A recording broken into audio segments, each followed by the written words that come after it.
동행하심으로 4월 18일 토요일 새벽 예배를 하나님께 올려드리겠습니다. 전능하사 천지를 만드신 하나님 아버지를 내가 믿사오며 그 외아들 우리 주 예수 그리스도를 믿사오니 이는 성령으로 잉태하사 동정녀 마리아에게 나시고 본디오 빌라도에게 고난을 받으사 십자가에 못 박혀 죽으시고 장사한 지 사흘 만에 죽은 자 가운데서 다시 살아나시며 하늘에 오르사 전능하신 하나님 우편에 앉아 계시다가 저리로서 산자와 죽은 자를 심판하러 오시리라.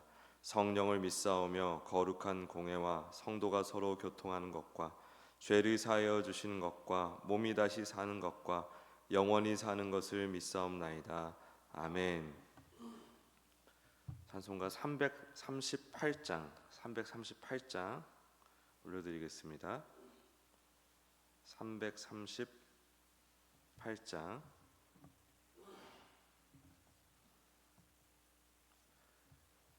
내 주를 가까이 하게 함은 십자가 짐 같은 고생이나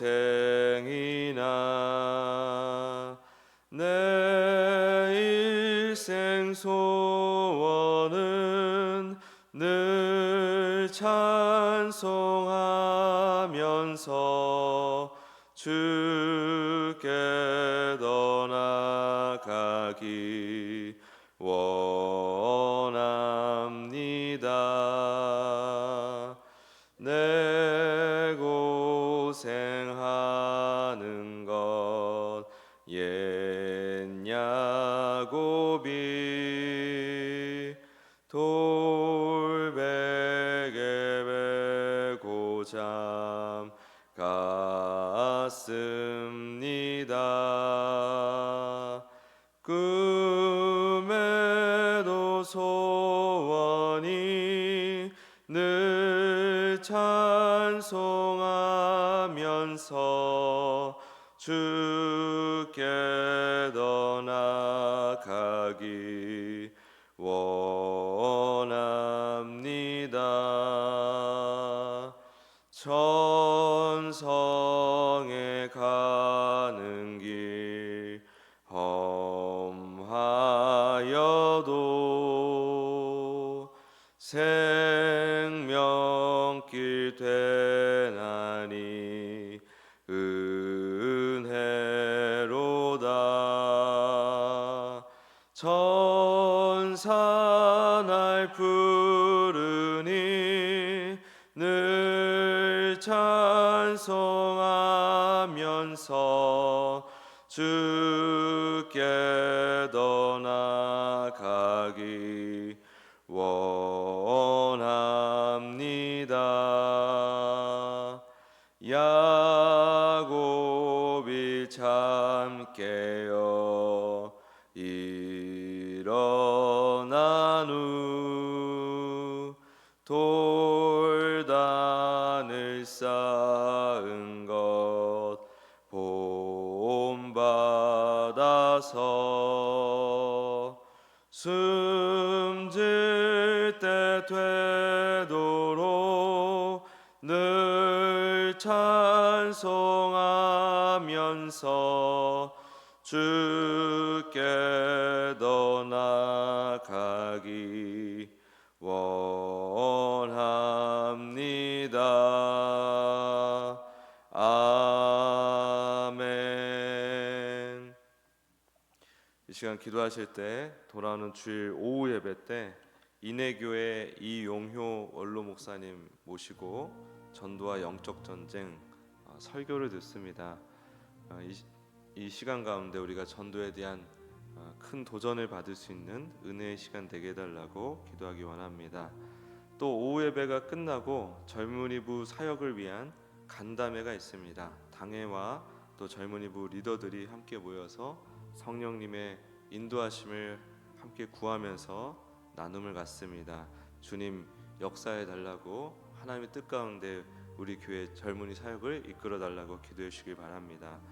또 김향립 집사님 수술을 하셨는데 잘 되고 이제 회복 중에 있습니다. 회복이 잘 될 수 있도록 도와달라고 기도하시고 전쟁의 완전한 종식과 또 경제 회복을 위해서 우리 주여 한번 부르고 기도드리겠습니다.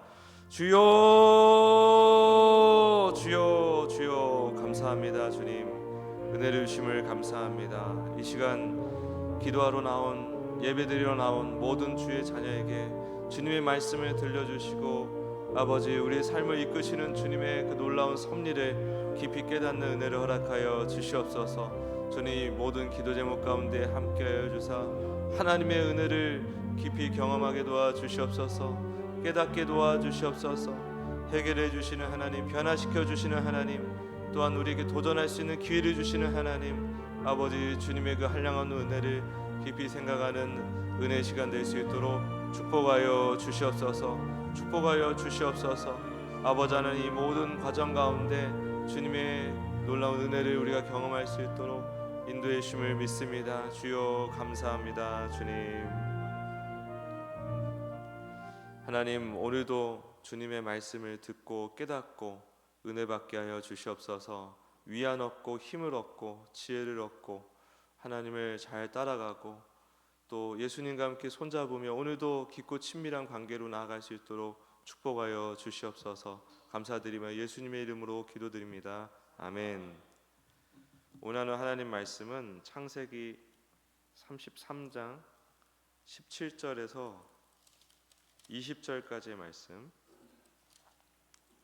창세기 33장 17절에서 20절까지의 말씀입니다.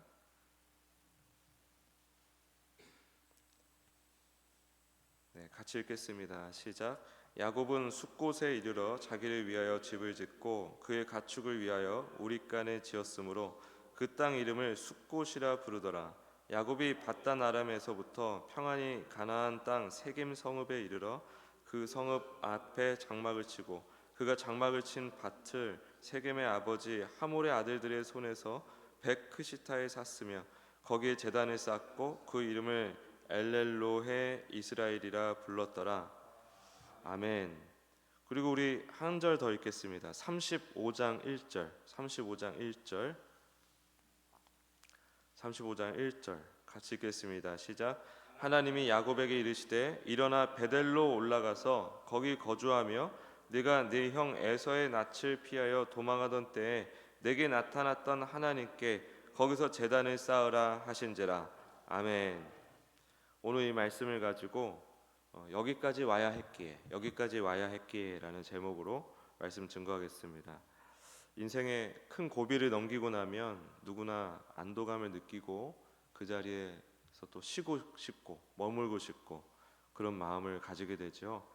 야곱도 그랬습니다. 약복강에서 하나님께 항복을 하고 이스라엘이라는 새 이름을 얻었습니다. 이 이스라엘은 두 가지 의미가 있다 그랬죠. 하나는 저 하나님 이겨먹으려고 했던 놈, 이 놀리는 제목인 거예요.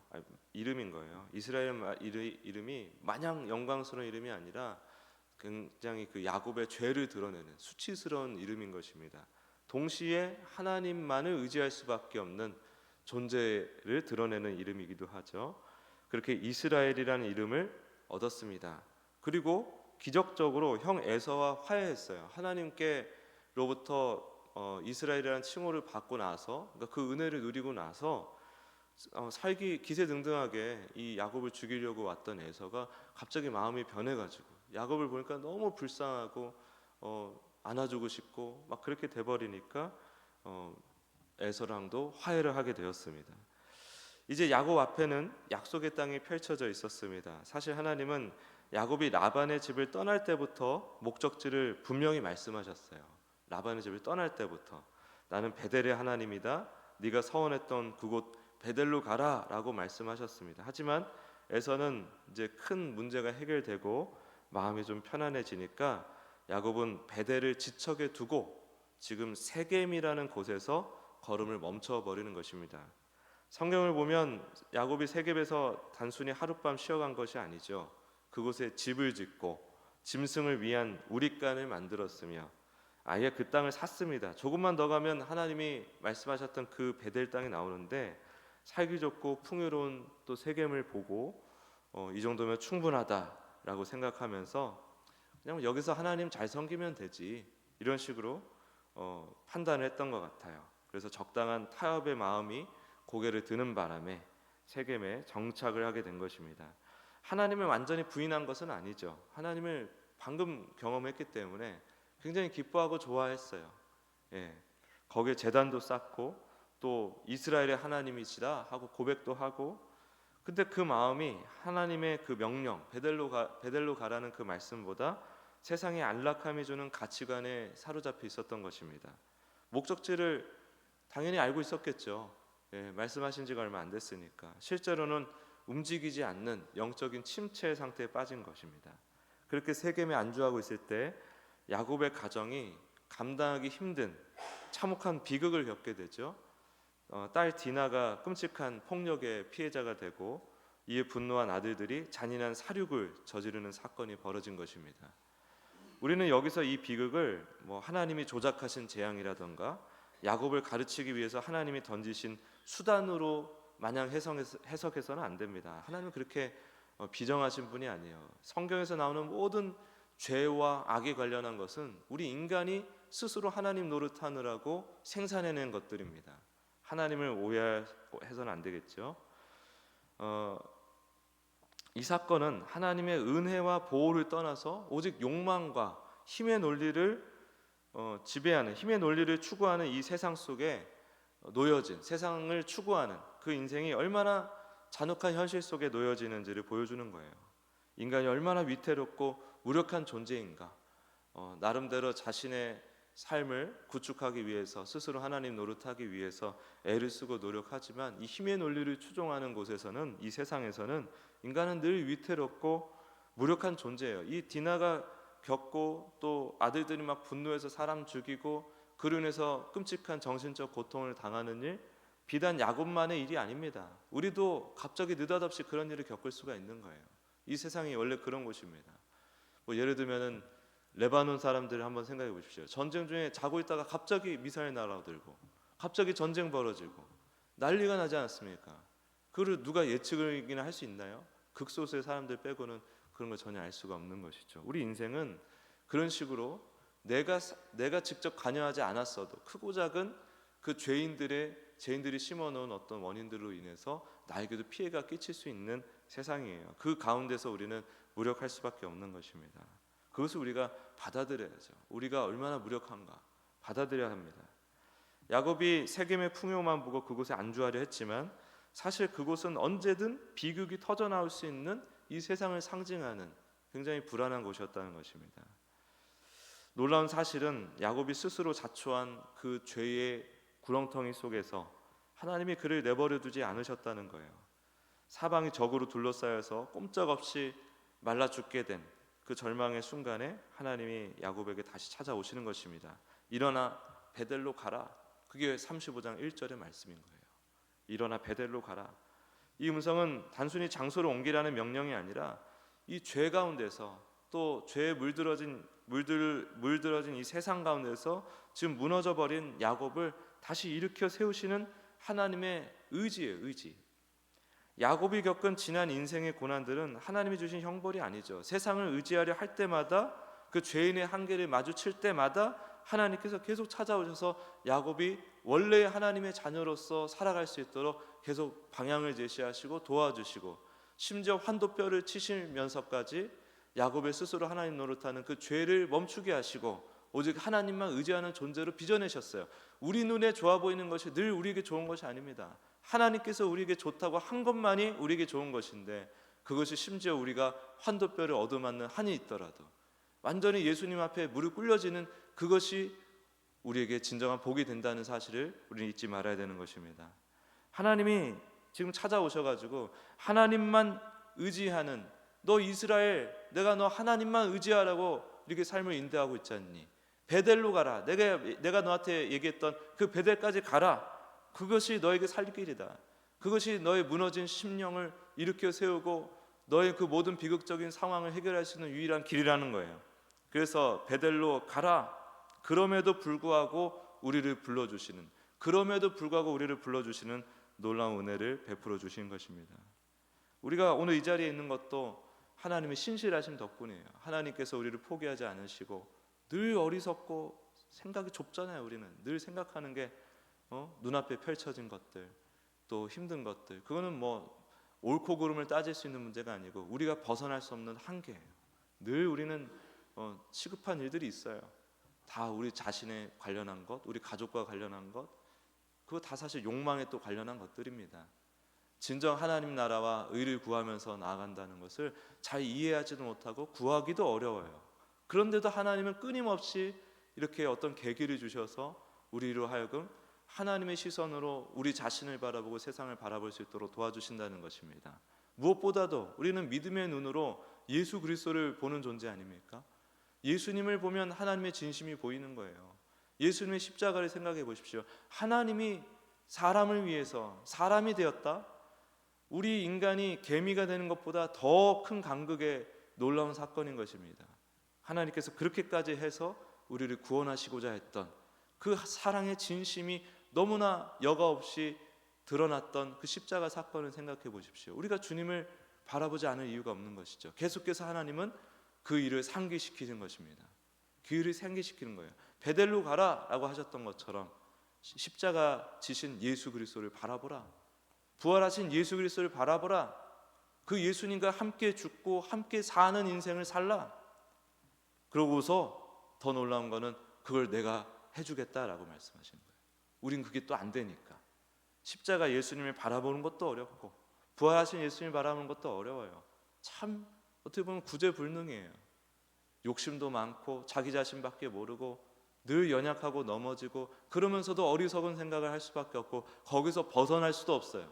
근데 하나님께서 강하고 담대하라 하시면은 강하고 담대하게 만들어 주시고 예수 그리스도를 바라보라 하시면 그 예수님을 바라보고 붙들게 하시는 은혜, 예수님과 동행하는 그 기쁨과 평안을 누리게 하시는 은혜까지도 이끌어 주신다는 거예요. 친히 이끌어 주신다는 거예요. 그럼 우리가 할 일은 무엇이냐? 말씀을 듣고 하나님이 그렇게 말씀하실 때 알겠습니다 라고 순종하는 답을 해드리는 거예요. 예, 고개 끄덕끄덕하면서 주님 그러면 이끌어 주세요. 예수님 바라보게 해주세요. 강하고 담대하게 해주세요. 제가 이 사건, 이 현장, 이 현실 속에서 좌절하고 낭망할 수 있지만 아주 엎드려지지 않게 도와주세요. 다시 일어나게 도와주세요. 예수님 손 붙들고 마땅히 가야 될 길을 끝까지 갈 수 있도록 도와주세요. 그렇게 할 수 있도록 도와주세요. 그렇게 주님을 바라보는 것을 주님의 응답을 따라 인도하심을 따라 선택하는 것, 그것이 우리가 해야 될 일인 거예요. 대단히 큰 무언가를 하나님께서 기대하시는 게 아니라는 겁니다. 주님이 말씀하시면 잘 듣고 보여주시면 잘 보고 손잡고 이끄시면 거기에 저항하지 않고 순순히 잘 따라가는 것입니다. 지금 베델로 가라라는 하나님의 말씀에 야곱이 잘 순종하면 그게 또 야곱이 사는 길이 되는 것입니다. 회복되는 길, 해결되는 길, 또 모두 무너진 것이 다시 완전히 새로운 생명을 입게 되는 그 일이 되는 것입니다. 여기까지 또 와야 했기에 통과했던 과정들이 있어요. 우리가 여기까지 와야 했기에 통과했던 여러 가지 과정 속에서 특히나 고난과 시련을 생각해 보십시오. 그 길을 통과하지 않고서는 우리는 결코 지금에 이를 수가 없습니다. 지금의 하나님과의 관계를 누릴 수가 없어요. 또 이 모든 과정 속에서 우리가 잘 보지 못했지만은 주님은 늘 함께 하셨습니다. 우리의 안주, 연약함, 어리석음에도 불구하고 우리를 포기하지 않으시고 계속 인도해 주셨고 여러 어떤 사건과 만남을 통해서 지금까지 함께 해주셨고 지금 혹 우리가 겪고 있을 그 고난 역시 우리를 오직 하나님만 의지하는 자로 진정한 이스라엘로 빚어가는 과정임을 믿으시기 바랍니다. 막막하고 캄캄해도 우리 손을 꼭 붙잡고 걸어가시는 예수님을 믿음의 눈으로 오늘도 바라보는 은혜를 누리며 묵묵히 오늘 하루를 주님과 함께 걸어가시는 모두가 되시길 예수님의 이름으로 축복합니다. 기도하겠습니다. 하나님, 믿음의 눈으로 오늘도 예수님을 바라봅니다. 나를 위해서 죽으신 예수님, 인간이 되어 오셔서 사실상 죽으러 오셔서 실제로 내가 겪어야 될 그 모든 질고를 대신 짊어지시고 고통을 당하시고 죽임까지 당하셔야 했던 예수님, 그 사랑의 진심을 우리가 오늘도 발견하고 받아들이기 원합니다. 그리하여 예수님과 함께 끝까지 잘 살아내는 오늘 하루가 될 수 있도록 축복하여 주시옵소서. 지나온 길을 바라보며 주님께서 함께 하신 길이고 축복된 길이라고 믿으며 앞으로 인도하실 하나님이 그렇게 함께 하시며 축복을 더해 주실 거라고 믿으며 나아가는 진정한 믿음의 사람으로 살아가는 오늘 우리 모두가 될 수 있도록 축복하여 주시옵소서. 감사드리며 예수님의 이름으로 기도드립니다. 아멘.